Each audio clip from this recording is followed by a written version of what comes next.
Understanding modal verbs for probability in English. Hello learners! Welcome back to our English language learning series.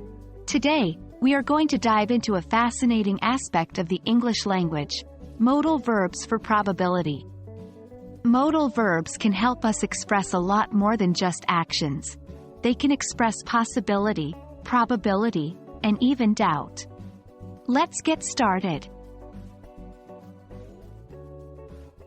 Modal verbs are special verbs that we use to show likelihood, ability, permission, and obligation. When we use them in relation to probability, they help us express how certain or uncertain we are about something. In this context, we often use modal verbs like might, could, must, may, and should. For example, he might be at the library. There's a possibility. She must be the winner. There's a high probability. Understanding how different modal verbs relate to probability can be visualized as a spectrum. At one end, we have must and can't for things we feel are highly probable or highly improbable. In the middle, we have might, could, may, which express varying degrees of uncertainty. For example, they must be at home. I am almost certain they are at home. He can't be at work. I am almost certain he is not at work. She might be sleeping. There's a possibility she is sleeping. Modal verbs can also be used to talk about future probability. They give us a way to guess or predict something about the future.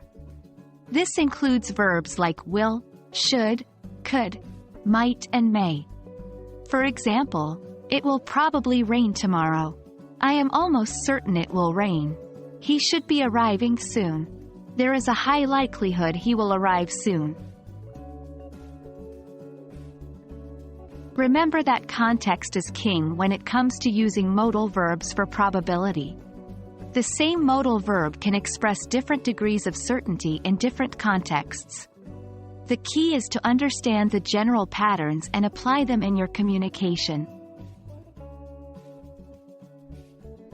That's all for today, folks. We hope this introduction to modal verbs for probability has helped demystify this part of English grammar. Remember, practice makes perfect, so don't forget to exercise your understanding of these concepts in your daily English conversations. See you in the next video, where we'll dive deeper into these fascinating modal verbs. Happy learning!